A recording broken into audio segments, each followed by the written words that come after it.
Inside the halls of San Diego State University lies a program dedicated to storytelling and pursuing the truth. Welcome to Where You At, a podcast that takes you inside the work of alumni for the School of Journalism and Media Studies at San Diego State. Our goal is to show the success of our alumni, inspire students with the stories, and connect students and alums on a pathway to journalism success. And now, here's your host, Josh Suchon.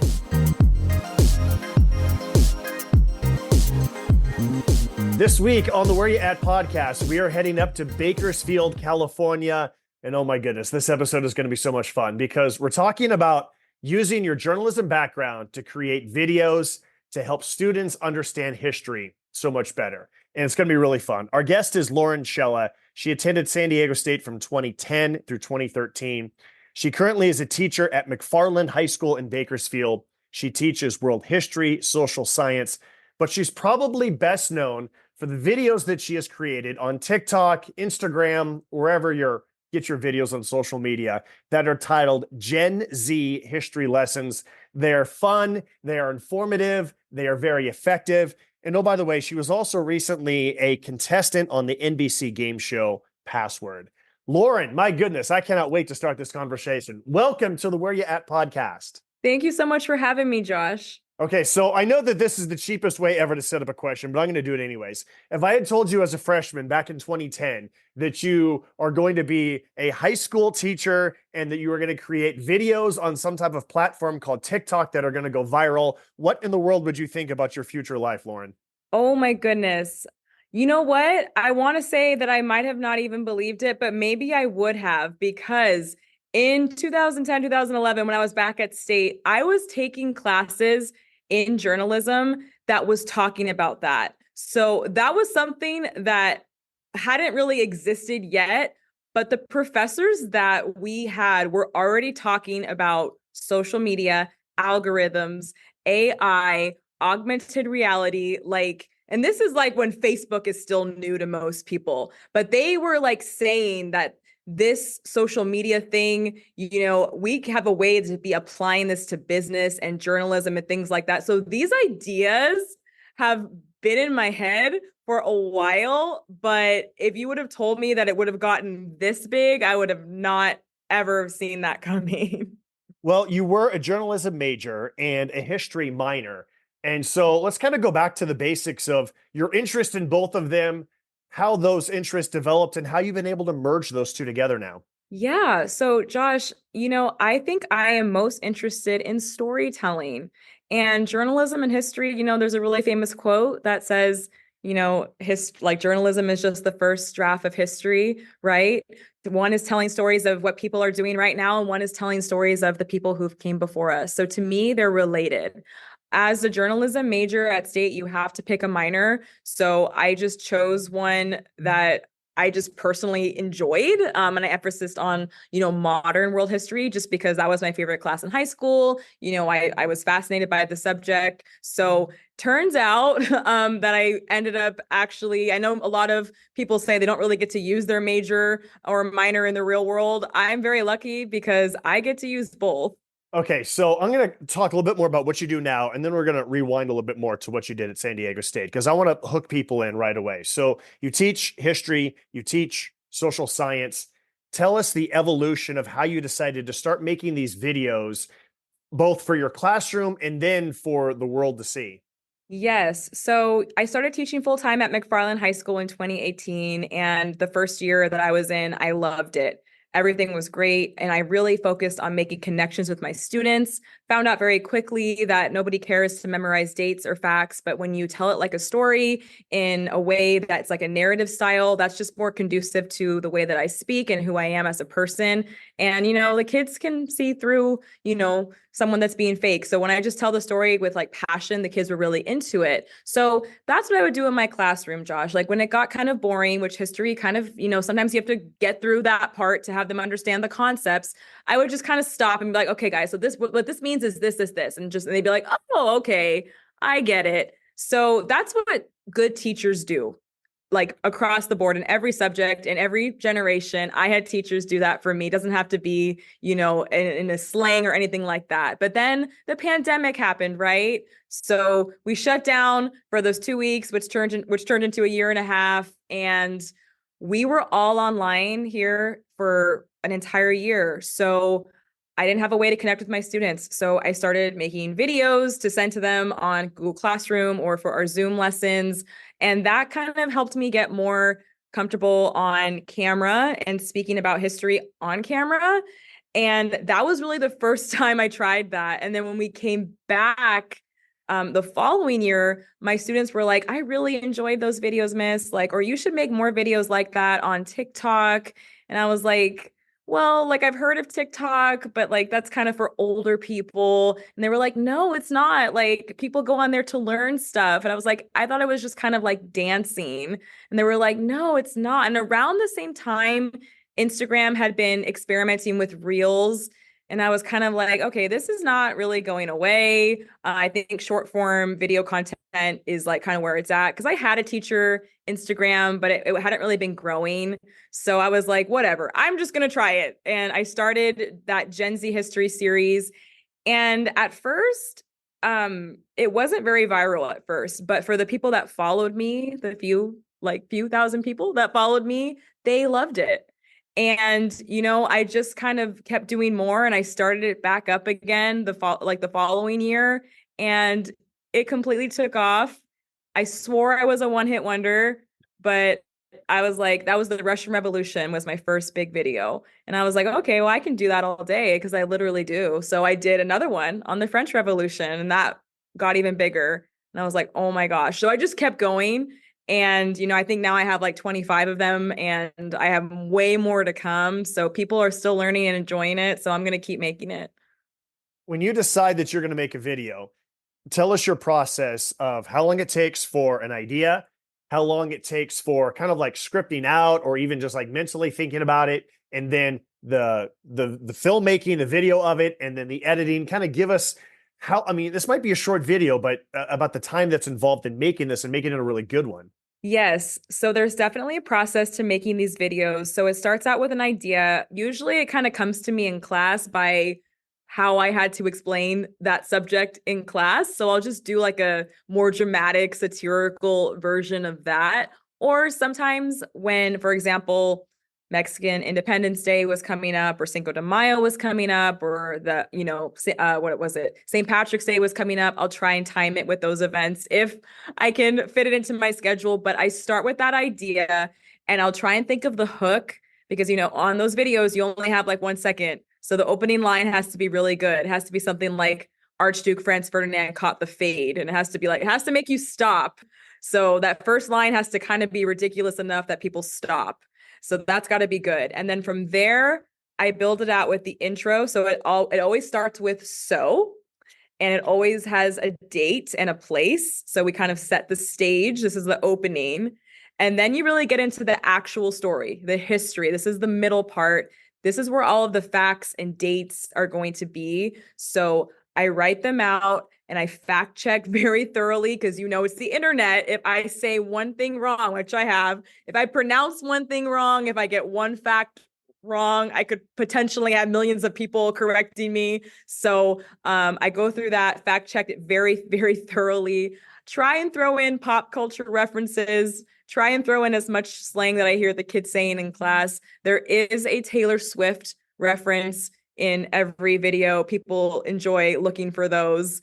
And then I always end the video. I move like the coffee over and I say, meanwhile, to kind of set the stage. And then I ask if there's any questions. So those are all of the things that I have to have. The iced coffee, that got really expensive because it can take me a few takes and it was like melting. So I literally have fake ice. And sometimes it's coffee, sometimes it's like chocolate milk. This is like movie magic. I'm literally in my classroom on my iPhone 12 that's cracked, and I just have them like on books. So I'm too embarrassed to bring like a ring light to school in front of my kids. So I'm filming after school. My poor custodian is trying to come in and clean, and he sees me in there and he's like, oh my gosh. And he just comes back later. So I have gotten walked in on before. It's so embarrassing. I would say it takes me on average 3 to 5 takes because I have to get it all in one breath. That's kind of like the trick. It's not really that impressive if it has the cuts in there. So I got to get it all in one take under 90 seconds. And after that, I just sort of caption it and that's it. So since it's one take, there's not too much editing after. So that's the only good part about that. So you are a one-woman band when it comes to putting all this together. You don't have any students who are volunteering to at least be behind the camera or to help act out any of this. You're all completely doing this on your own. I am on my own. Yes. My students, I would say sometimes they will say, Miss, you should make a video about that, or they'll definitely give me ideas. But I think I would be way too embarrassed to actually do this in front of all of them. They would be like laughing and cringing. So no, to be clear, there's not actually students in the room. Like that isn't my literal lecture. Unfortunately for my students, I do teach for an hour straight and it's like a real lesson. So they don't just come in for 1 minute, hear that, and then get to leave. So it's more of like a dramatization or a satirical way to get the point across and hopefully a starting point for, young people or really anybody that just is like, oh, I get it. That's interesting. Let me go find out more. Or like, realizing that they can understand history and that it's funny and interesting, and maybe they feel empowered that they can do more research on their own. It's really easy for a teacher, other teachers, I should say, a principal, superintendent, even parents to say, that's fine, Lauren, but come on, your real job is to teach. So explain what type of reaction you've heard from your peers and from the other adults about just what you're doing to try to connect. Josh, where I'm at McFarland High School, people say that I'm famous, but actually my school is kind of famous. So McFarland USA was a 2015 Disney movie starring Kevin Costner about our cross-country runners. So, our school does have a little bit of notoriety around it before I showed up. And I think since it's such a small town and I've worked here for a while, this is my 6th year, and I've established that trust with my administrators. I know my superintendent, his name's Aaron Resendez. I know him by name. I think here I can maybe get away with it because the community is so small and so supportive, and they know that I'm just here to show that I'm invested in these kids. They know that I'm here just to spread a message of positivity, to help kids get interested in history. The kids definitely found out about it first because they have TikTok, and they would tell me that I came up on their For You page. And at first I was like, oh no, I was probably somebody else. Like I tried to keep it under wraps. But after it kind of like blew up and it got on the news, and I always wondered, I'm like, does everybody in the district know about this? But now they definitely do now. And they've reached out and congratulated me. And I'm very fortunate, but it's because our district is very forward thinking. Like we're an early college. We have kids taking digital media courses and classes, all of our, ASB activities, they're on social media. So I think the school is choosing to kind of embrace a lot of these new technologies instead of being afraid of them, because they just really want to give our students the tools that they need to be successful in the future. And I think I'm seen as a positive role model for my kids in the community as, a way to use social media for good. So in that regard, I'm very lucky and very blessed because I believe it's because of where I am that, the school has been supportive. Because you're right, at other places that, it might not work out the way that it had, but I'm really supported by my staff and my students and my community here. When it comes to these videos blowing up, going viral, whatever phrase we want to use, I think that any college student who listens to this or anyone who's just trying to grow their audience just thinks, okay, how did you do it? I want to do that. So obviously it starts with it has to be really good, right? And so beyond that, what are some other things? You mentioned at the beginning, there's got to be a hook right away. But what are other things that you figured out along the way that have helped your videos find people who don't know who you are? Okay, there's a few things. So if your goal is to grow on social media, if that's your goal, if you want to use it for business, there's a few things that I've learned. this might sound harsh, but you have to stop using social media as your personal diary because nobody cares. I have a daughter. I have, my parents and grandparents and friends. I love them all very much. They all have birthdays, but nobody cares. So if your goal is to grow on social media, there has to be value, entertainment, ideally both in what you're saying. You get probably one shot to go viral. Okay, you probably get one shot.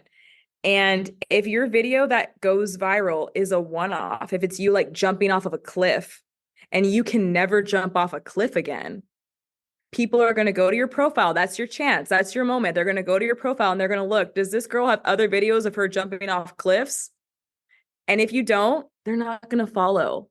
So you have to have a backlog of similar content that's of that high caliber. So, when my Gen Z one went viral, I had a backlog of like funny teacher history videos. So the people that saw that video, there was like tens and tens of millions, right? So even of the tens and tens of millions that saw that viral series, my followers across Instagram, TikTok is still 250,000. That's still like a pretty small amount of them that actually followed. But the ones who did actually follow are the ones that are interested in history.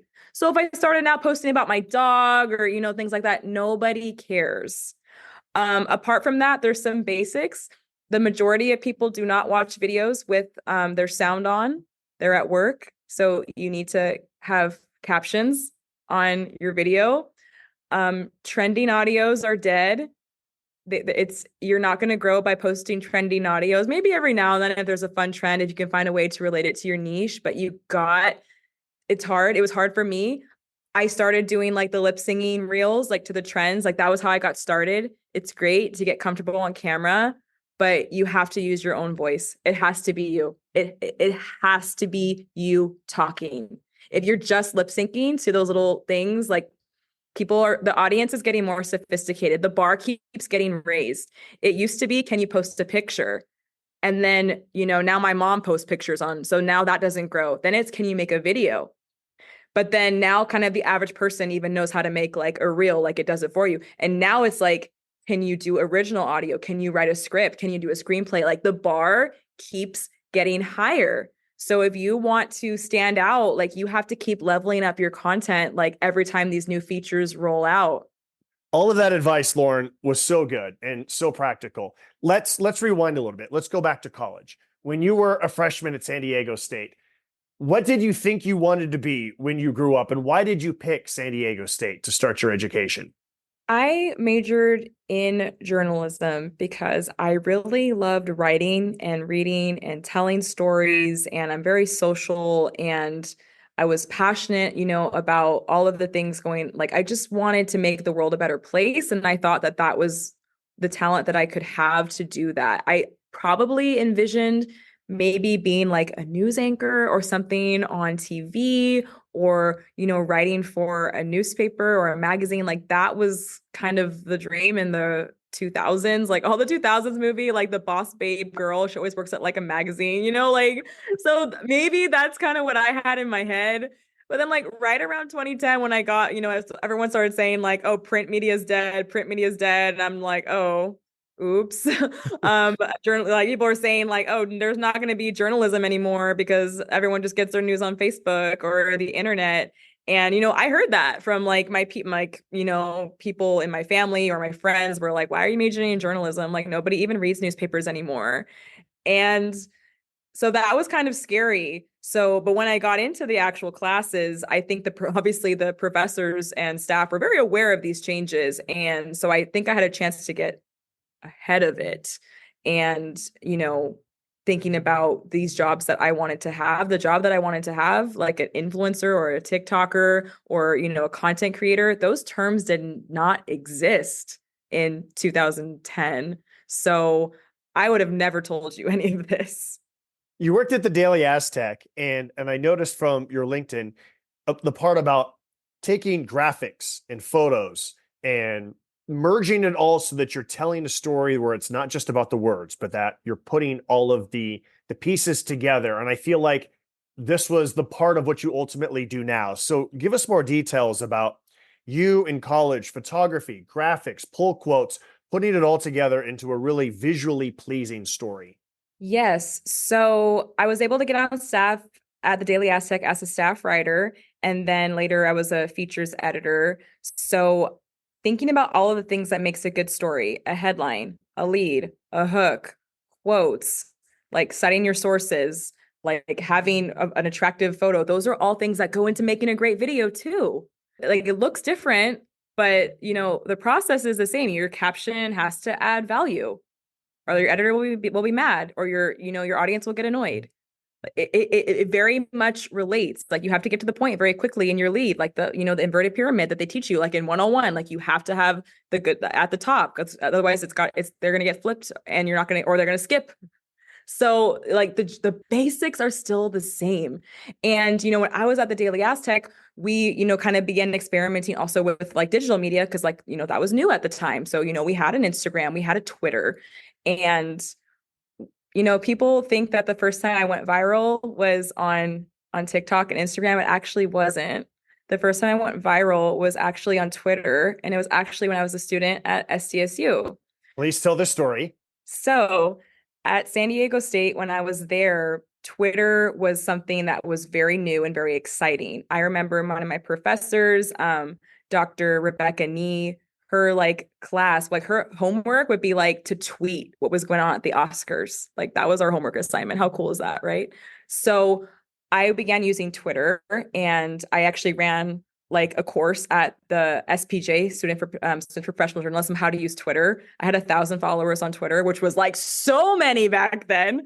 And when the Boston bombing happened at the marathon, everybody was, tweeting about it. And I did a hashtag called SDSU Loves Boston. I started that, and I told all of my friends in JMS to retweet it. And some celebrities started retweeting it. You can fact check this. I'm not quite sure. Maybe cut it out. But I believe Marshall Falk retweeted it. And it started picking up caption. And then we were like, oh my gosh, let's get it trending. And we got hashtag SDSU Loves Boston to trend. Matthew Hall at the Union Tribune called us and wrote an article about it. The Daily Aztec wrote an article about it. We got on the local news, and I linked up with another student at the school, and we ended up turning it into like an Indiegogo, or like a crowdfunding initiative, and actually ended up raising money for some of the victims of the Boston bombing marathon. So that was the first time that I realized like social media is powerful, and it connects people from all over the world. And this was happening, this was over 10 years ago, Josh. So that was the first time I ever actually went viral. I love the story, and I remember this, and I swear I'm not making this up, because I remember where I was that day. I was broadcasting a minor league baseball game in Des Moines, Iowa, and I remember it was after the game that I was reading about what happened, and I remember seeing trending, SDSU Loves Boston. And I remember thinking to myself, how in the world is this trending? Like, what is it about San Diego State that is making this happen? I remember yeah, it was you. I had a bunch of friends who attended San Diego State who were from Boston. It felt like every year there was like 4 different guys from the same small town outside of Boston that came out to San Diego State. And I was wondering if it was them. I didn't have the foggiest idea. And now I know this is exactly what happened. And I totally remember reading this on the bus when we were going from Des Moines, Iowa to Omaha, Nebraska. And now I know why this was trending. Yes. So that was definitely my proudest moment. And it's because my professors and my JMS like fellow students, like everybody, like people didn't really know what that was, right? But like I said, in the JMS world, we were so ahead of these things. So, when I was saying like, let's get this hashtag trending, like people weren't like, Lauren, that's stupid. My professors were like, yeah, like let's do it too. Everybody was so supportive, and that's how we got it to trend. What are some of your other best memories from San Diego State? Even if it's not a trending hashtag, what else do you reflect on when someone says, hey, Lauren, what was it like going to San Diego State? How do you answer that? The best part about San Diego State was probably working at the Daily Aztec. That's where I made some of my lifelong friends, many who went on to be professional journalists. And it was also the professors that I had. So in addition to, I think, Dr. Nee that I already mentioned, who was talking about social media before it even existed, was Dr. Noah Arsenault. He was like the main professor that I had for almost every course. And we kind of had like the little same group of students that would, be in every course with him. So shout out to the Sisterhood of the Six if you guys are listening. And I was selected as the most outstanding graduate for the School of Journalism. And I was the first media studies major to ever have that distinction, because media studies was a pretty new major. In the School of Journalism, there was already like journalism, PR, advertising, but media studies was like the new one. So I was really honored to get that. And then I selected Noah Arsenault as like my most influential professor. So I got to be on the stage at graduation and, receive that recognition from, this like PSFA and JMS. So that was probably my proudest moment at San Diego State. And I did graduate a year early, which was kind of stupid. I wish I could have stayed there forever because I loved everything about my time there. So many people just like were mentors to me. And I'm just really so grateful for like all of the classes that I took and all of the people that I met. I would say the best part about it, besides the weather and making it to the Sweet 16 for the first time and having a class with Kawhi Leonard, probably the best part of it was the people and the professors that I met. So you finished 1 year early. I finished 1 year late. I was on the 5-year plan, and I was still kind of thinking about whether I could turn that into the 6-year plan. So props to you for finishing the classes that you needed to finish. So with all of this, why did you want to become a teacher? And I know that there was a number of different jobs that you did in between there, which we can get into if you'd like. But what was it that made you decide I'm not actually going to pursue daily journalism from kind of an old school standpoint and more become a teacher? You mentioned some of those other jobs. I did like my first professional job out of college. I worked for like a small like travel website company and writing articles, so I also did like some promotion stuff with like Pacific Magazine. So I had some smaller like journalism experiences, but I did not like being in an office. I hated it. I just felt like I didn't want to sit there and just like churn out articles all day in a cubicle. I really wanted to be more like out there. And, there are journalists doing that. And that didn't happen for me, honestly. And when I got married, and journalism is a career where you have to give up a lot and you have to work really, really hard for something that might never even happen. So when I decided to get married and we moved to Bakersfield, it was, a completely different, market here. And I realized, what I loved so much was not necessarily maybe journalism, but it was storytelling and it was being around people. And like that is what I really liked. And, since I loved history so much, I was like, I would probably rather, because I thought about teaching English, but I didn't want to grade all the papers. So I was like, I'll do history.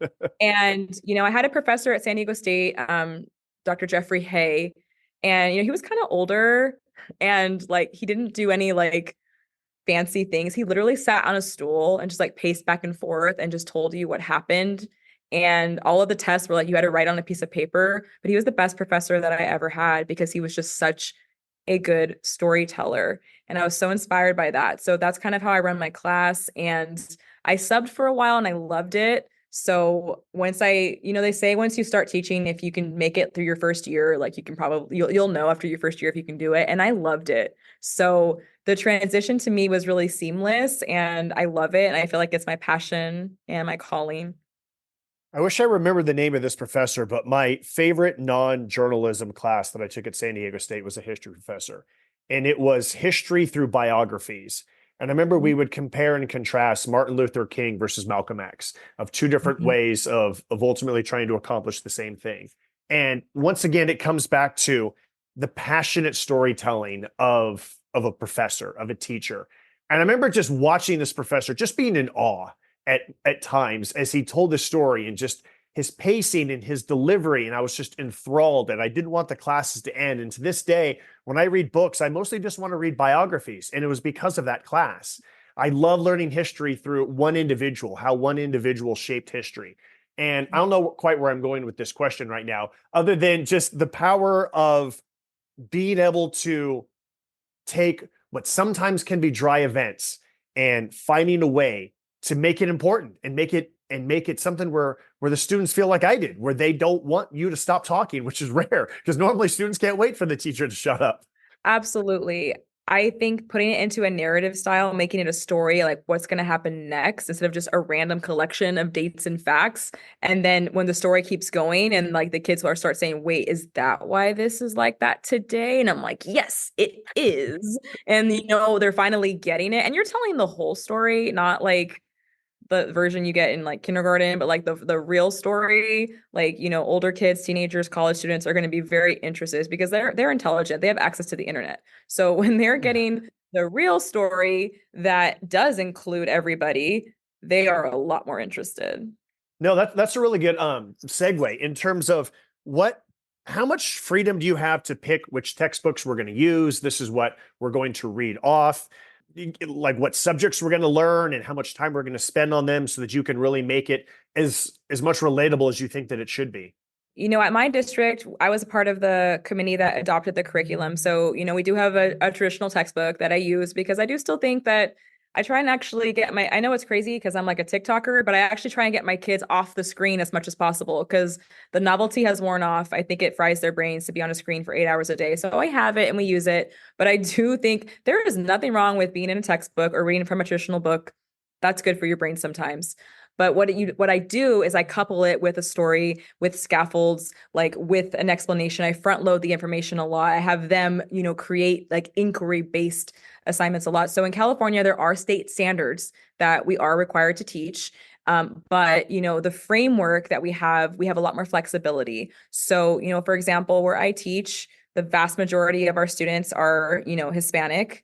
Or have parents that have immigrated from usually Mexico. So, that informs my teaching. Like I'm going to try to incorporate like more Mexican history than maybe is in the textbook because those are the students that I have in front of me. So while, we do have a curriculum and we do have standards that we have to follow. So unfortunately, I can't just like spend an entire year talking about Henry VIII's wives. Like that would be cool. But like I do have like standards that I have to hit, to make sure that the kids are prepared for the next year and to graduate, meet all the requirements. We do have freedom in how we teach that. So I'm really grateful, to, California and the district that, they give us that freedom because it's really just me and my department. We make all of the tests together. So I don't feel like they hand us something and we have to use that. That's not how it is. I was part of the committee that designed the CFAs and the finals. We use DBQ. So we mostly just use projects and the kids have to like analyze the documents and they make the meaning from it. So I'm really grateful for that opportunity here because I know that, it's really fraught right now in history education. There's laws being passed on, all sides of the aisle to teach this, don't teach this, teach this, don't teach this. But when you talk to most history teachers, and you talk to most kids that are actually there on the ground, not politicians who have never stepped foot in the classroom in their lives or in the last 30 years. But when you actually talk to like kids that are in school and real history teachers that are in school, the conversations that are happening are very honest and nobody's trying to force anybody to believe anything. We're just trying to tell these kids the truth and get them to be critical thinkers. And, kids are smart. They're welcome to make their own decisions. So I think if you just approach the subject with a lot of respect for, everyone's experiences that they have, I think most of the time it's going to be successful. Okay, let's discuss your appearance on this TV show, Password. And I don't know how much all of this is related, but we're about to find out. So you're on the NBC game show, Password. Tell us about why you tried to get on it and how you ended up on the show. So a producer from Password found me on TikTok and I got an email and I thought I was like, is this fake? But it wasn't. So she called me and we did like a quick little interview to make sure I wasn't like, a weirdo or something. And then, you have to go through a whole series of, Zoom interviews where you practice and play the game and, all of that. I was actually not sure if I was going to be on because I was pregnant at the time. And then I had my baby and then I hadn't heard from them. And then the writer's strike happened and then the actors strike happened and it's a celebrity game show with writers. So that's everybody. So I'm like, well, we're out. It's probably canceled. But then that all ended and they called me right back and we picked up right where we left off. And, I made it to the final audition. And they literally called me and they were like at night and they were like, you made it. Can you be here like in 2 days? And I was like, yes, because it was just like Universal Studios. So it wasn't so far. And it was so much fun. I still can't believe that that really happened. It is not scripted. It's totally real. I swear we don't know the clues. Jimmy doesn't know the clues. There's an audience. It's very, very real. I was very afraid I was going to be so embarrassed in front of millions of people, but thankfully I'm a teacher, so I embarrass myself daily anyway in the classroom, on the internet. So I'm like, how bad could it be? And it ended up being so much fun. When she said Jimmy, she's referring to Jimmy Fallon. Please. Oh yeah, we're on a first name basis. Yeah, yeah. Give us the story of lock in and the word lock in, the phrase lock in that you use with Jimmy. What's really great about Password is you get a chance to meet with Jimmy Fallon, Keke Palmer. I was with Nikki and Brie Garcia, the Garcia twins or the Bella twins, and you're like hanging out backstage, and they are so good at making you feel comfortable and you feel like you know them and you're just like hanging out. So when you're on the stage, you've already been like hanging out with them for a while. So you're just talking like naturally. All of the jitters are gone. And I was really trying to win, Josh. Like I didn't come to make friends. I came to win. I was really trying to win. And so like when my students are not doing their work, like I'll be like, guys, do your work. And they'll be like, oh, we're locked in. And I'm like, okay, like you're not though. So as a joke, I started telling my kids to lock in, and it just makes them just like cringe and die a little bit inside. And it kills the fun immediately. So they do their work. But now it's kind of become like an inside joke. And so like when I was just like eye to eye with Jimmy and he was looking at me, I just said it, and like I couldn't take it back, and it worked though, because we got that clue, we got the full points, we won that round. So maybe the kids are onto something with the locking in saying. Well, that's what Stephen Curry always tweets out on game day to the Warriors. He tells Warrior Nation, lock in, Dub Nation. So I think it absolutely works. If it works for Steph Curry, then I think it works for you and Jimmy Fallon. Perfect, good enough for me. Where can people watch your episode? So the episode now is streaming on Peacock if you have Peacock, or you can just go to NBC.com or the app and you can watch it for free with ads. Okay, outstanding. I don't know if you're allowed to talk about these things, but I read about how the History Channel has contacted you about a JFK documentary. What are you allowed to tell us about your involvement in this documentary? So basically, through social media and some of these different opportunities that I've had, some of them were brand deals. So if you would have asked me, what's your dream brand deal? I would have said the History Channel. And I've actually worked with the History Channel, and that's crazy. So basically, documentaries on the History Channel, probably an older audience. So I'm assuming, they reached out to me because they want, younger people who are on TikTok to, be aware of that. So I was able to do an ad for a documentary that they had coming out about, John F. Kennedy. So that was really cool because obviously I teach about John F. Kennedy in my class. So that connection was great. And I did it kind of in the Gen Z style. Another deal that I did was related to history was with Apple TV Plus. So most history people are really familiar with the Band of Brothers franchise, probably considered like the greatest miniseries of all time. I'll fight anyone who disagrees. Like I grew up having like the box set on DVD because I'm kind of a little bit of an older millennial. And they have then there was the follow-up with the Pacific, and they had a third one come out recently this year, called Masters of the Air. With Spielberg and Tom Hanks producing and the Austin Butler starring. So I got to go to the World War II Museum and explain like that whole entire thing, like the whole Western front of the air in World War II, like in a Gen Z style in front of the actual planes that were flown in World War II. But this was kind of different because I was on location. We talked about how I'm normally like in front of nobody. That was like a real shoot with a real camera, and they were producers and they had the script and they were reading, like the Apple producers, they're reading to make sure I'm saying all the lines right, because it's like, I can't be saying like inaccurate facts about, World War II. So that was so nerve wracking. But, I think getting to work with like my dream brands and talk about, history projects that I am really excited about. And I feel like I'm just like sharing like what I'm excited about with my followers. And that's like what I do anyway. And now sometimes I can even get paid to do that. Like that is amazing to me. So I'm just riding the wave as long as it goes. When you do need to make sure that every word is right, and there is all of these people around, what is your process for memorizing words or memorizing facts? Give us your breakdown of how you make sure that you get this right without messing up or getting in your own head. whether it's for, a brand deal or for my own video, you do have to memorize these scripts. So I think part of my journalism training, came in handy because, you have to keep the viewer engaged with your voice. You have to have the right inflections with your voice. You can't be talking too fast. You can't be talking too slow. So I think I'm a 90s Valley girl, so I naturally just talk really fast anyway. So that's helpful. And usually this is kind of key is like I have the script, I have the words, and I know the key facts that I have to hit, but each take will be a little bit different. So as long as I just have in my head like the key facts that I need to hit and those key dates that I cannot get wrong, I don't usually try and memorize every single word, as long as I'm getting the facts correct. And then I can kind of maybe ad lib a little bit and just kind of see how it flows. I think that also makes it sound more natural and conversational. So I think the audience kind of enjoys that more. It doesn't sound like I'm reading off a teleprompter because I'm not.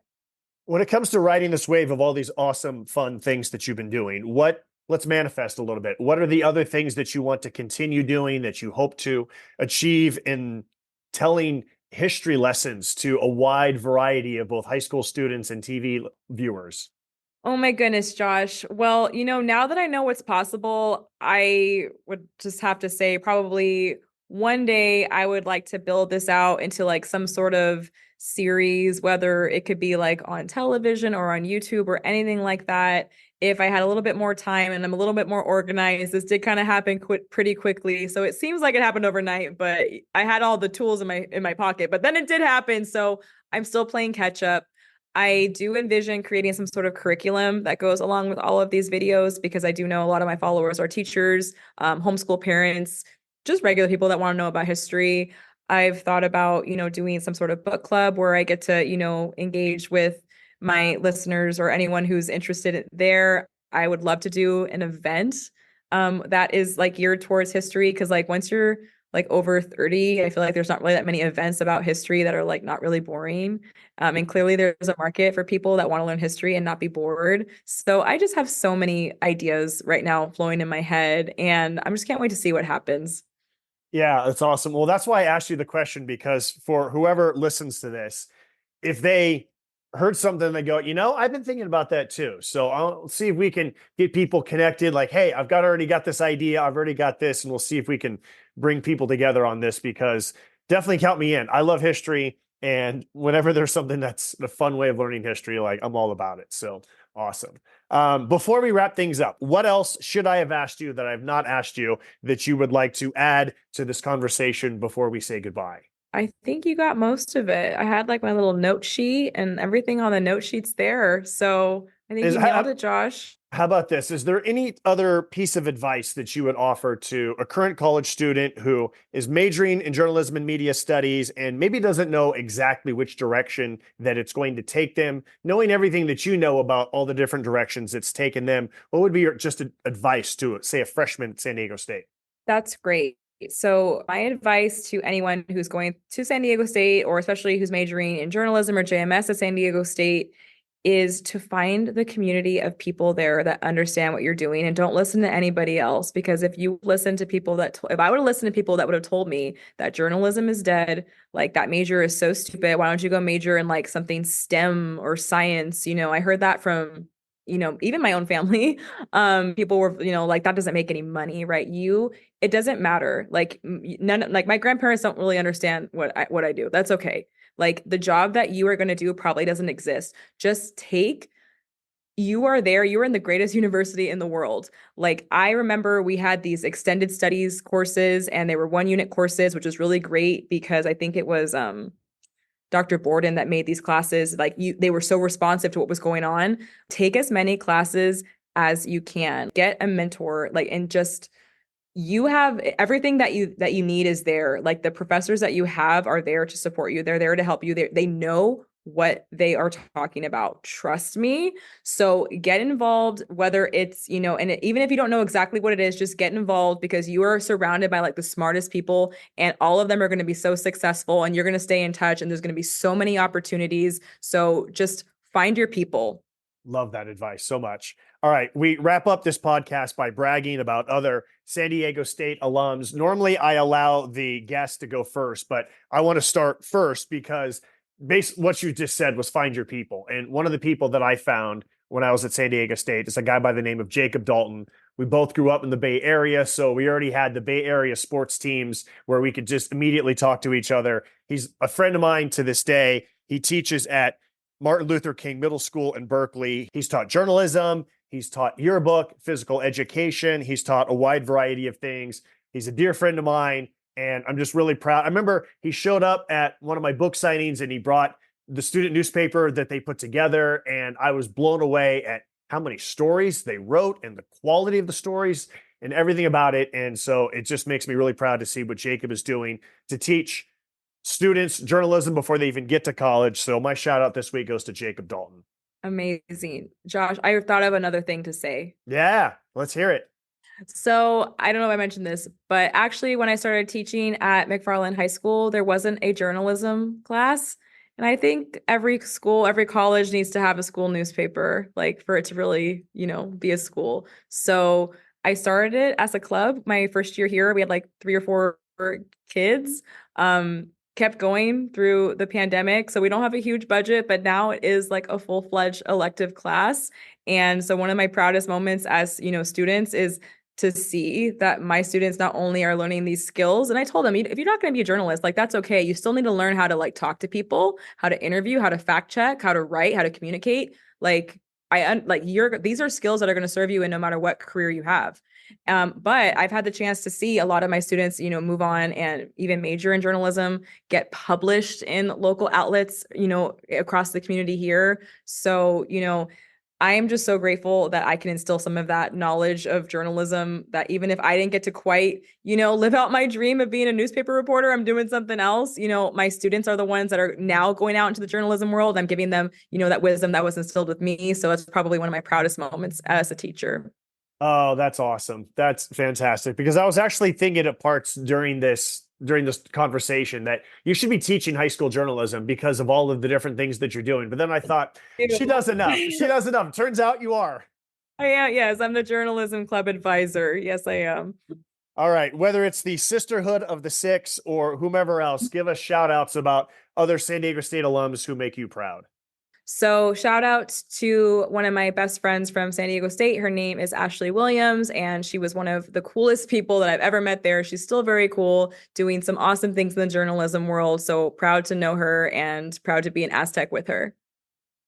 All right, Lauren, proud of everything that you have done and continue to do. We will continue cheering you along. And so continue to keep us updated on all the different projects that you're working on so that we can spread the word to everybody. And thanks so much for joining us this week on the podcast. Thank you, Josh. It was great to talk to you. Where can they follow you on TikTok? Yes. So my handle on Instagram, I finally got it. It was taken for a long time, but I finally got it. It's at Lauren Cella, Cella. And on TikTok, it's at Lauren Cella 92 because I was born in 1992 because I'm not actually Gen Z. I'm an old millennial. I'm 31. But yes, at Lauren Cella or at Lauren Cella 92. Follow her. All right, Lauren, thank you so much. My name is Josh Suchon. I'm your host. Thank you for listening to this week's Where You At podcast, and we will talk to you again next week. Thanks for listening to the Where Ya At podcast. This is Devin Watley from the class of 2021.